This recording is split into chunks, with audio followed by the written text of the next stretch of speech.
Olha só, Caio, tem uma questão de um rapaz, o Fernando, e ele faz um comentário de que a sexualidade no meio evangélico é extremamente adoecida. E ele fala que dentro da relação humana, né, o sexo é um elemento de extrema importância, essencialidade. Como é que você vê essa questão, essa doença que está em toda a sexualidade no meio evangélico? Bom, tem pessoas que fazem sexo só no escuro, ou de roupa, com buraco na coberta. Bom, na roupa ele está partindo assim daquela coisa ainda do buraco no lençol, não é? No buraco no lençol.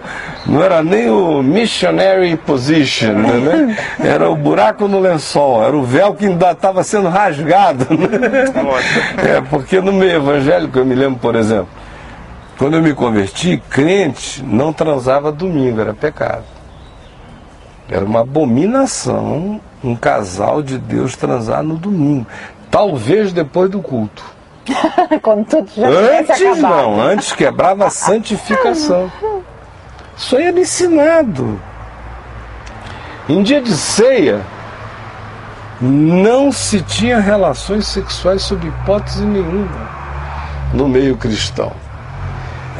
Qualquer outra posição que não fosse o oficial papai e mamãe era uma desonra ao leito conjugal. E quem que inventou essa posição? Ora, quem inventou isso vem sendo inventado há milênios. Então por que só ela que é certa? Hã? Então por que só ela que é certa se ela foi inventada também? Não, meu querido, mas ela foi inventada por quem podia mandar você para a fogueira se você fosse contrário. Pois é. Então, são milênios, você não precisa nem ir muito longe, é um livro que está esgotado, mas o pessoal encontra aí no Amazon ou em outros lugares desses de compra de livro que você devia ler, chamado Eunucos por Amor ao Reino de Deus, que é escrito por uma PhD em História e Teologia alemã.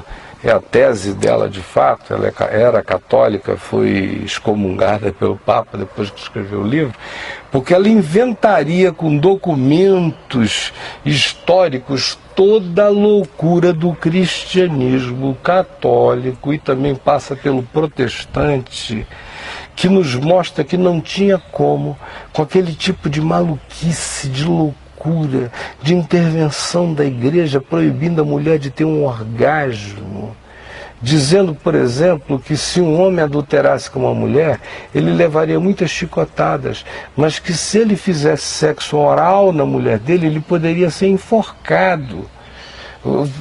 Para você ter ideia do nível de intromissão, de maluquice, de julgamento que tudo isso já causou, a Europa inteira foi tomada disso. Depois veio o puritanismo protestante, que carregou toda essa carga horrorosa e que se transformou em cultura cristã sexual generalizada.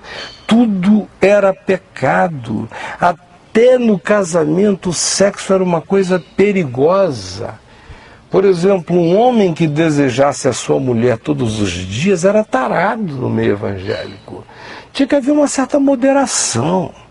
Tinha que ser de vez em quando. Na Igreja Católica ainda tinha proibição anticoncepcional. Então, meu querido, o sexo máquina de parir a mulher. Tinha que ser para parir. Então, se ele não se segurasse, ele ia virar preá. Era filho que não acabava mais, né? E como é que segura? Ou então ele ia vestir camisinha de intestino de bode, mas escondido de todo mundo, porque até o lixo dele era revirado, e se encontrasse uma camisinha de Vênus, um preservativo desses feitos de intestino de animal, como era na antiguidade, no lixo dele ou em algum lugar, ele era juízo, levado a juízo, e poderia ser executado dependendo da época. Ou no mínimo levar muita chicotada, porque ele tinha cometido um homicídio contra a vida, contra o esperma, não gerando filhos. Então a loucura ocidental sobre o sexo é de um tamanho que não tem medida. Não existe povo sexualmente mais doente no planeta Terra do que o povo cristão. Nem os muçulmanos, que têm éticas sexuais extremamente mais abertas, apesar de todas as restrições estéticas de aparência, mas o que rola na intimidade, e o negócio é para valer, não é? E a avidez árabe é estimulada pelo Corão, faz bem.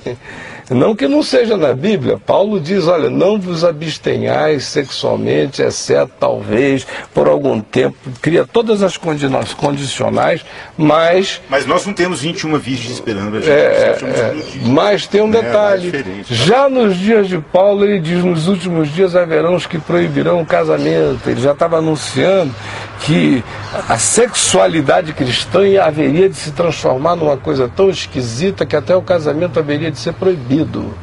Como foi? Como veio a ser, e como é até hoje em muitos casos. Então, voltando aqui ao ambiente cristão, a importação que veio dos Estados Unidos, do evangelho que chegou ao Brasil, é um evangelho parcialmente inglês e 80% dele é americano, tanto do ponto de vista do protestantismo histórico quanto do ponto de vista do pentecostalismo ou do neopentecostalismo, que é todo baseado inicialmente no Roberto McAllister, mas com os conteúdos do Kenneth Reagan que geraram esse neopentecostalismo que está aí. E ele é extremamente moralista e associa posição sexual à abertura a demônio. Determinadas posições sexuais abrem espaço para o demônio.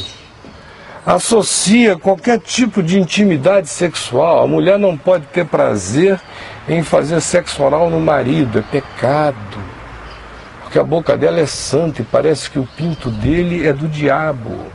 E nem vice-versa. Beijos não podem ser muito calorosos. É tudo muito no selinho. As posições são todas aquelas... É tudo muito utilitário, é tudo muito rápido.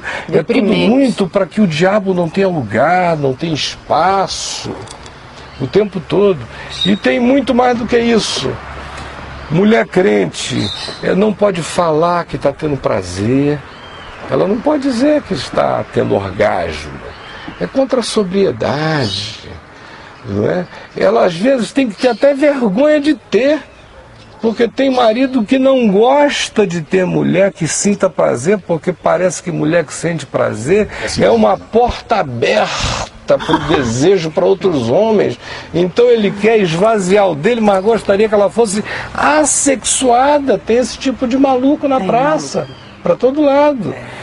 Como também tem a mulher que acha que prazer sexual é pecado, que o dever dela é estar ali para servi-lo, mas que qualquer forma de autogratificação trabalha contra a santificação espiritual. Aí você pode ir aumentando todas as formas de maluquice até ver o seguinte: ora, isso era assim no meio evangélico até 20 anos atrás.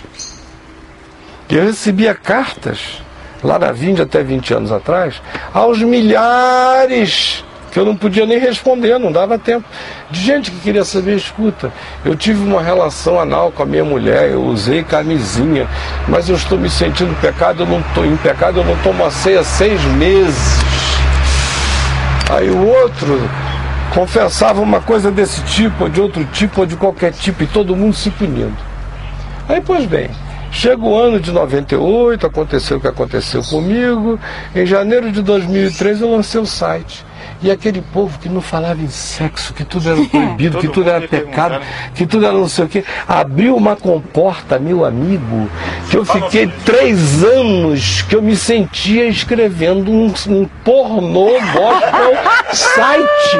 Porque eu digo, esse pessoal é doente, só pensam nisso o dia inteiro. Eu tinha que escrever lá, não sei se vocês lembram, eu dizia, olha, os temas das cartas são temas das pessoas. Eu não vivo com a cabeça cheia desse negócio. Eu lembro disso. Quem quiser saber o que eu penso, isso, né? leia devocionais, reflexões, opiniões, é o que anda pela minha cabeça. Esse outro negócio anda pela cabeça de baixo dos outros. Anda na cabeça que vive pendurada, não na minha. Eu não sou doente assim. Mas abriu a comporta inteira. Agora, hoje a gente já está no outro ponto. Agora já é evangélico falando de swing para todo lado. Swing evangélico, porque o swing do lado de fora está ficando normal. Não, mas com quem não é crente é pecado, com quem é crente pode, né? Não, o crente prefere fazer com o não crente, porque senão ele tem que encontrar o irmão na igreja e vai pegar mal, né? Então, por isso ele fica fora. Agora, a swingada evangélica tá rolando, a moçada tá indo. Do lado de fora, já é normal. Os maridos, sabe para que swing serve para marido? Tem a mínima noção, cara. Serve para marido o seguinte, ele não tá nem aí para mulher. A mulher virou um ente societário para ele.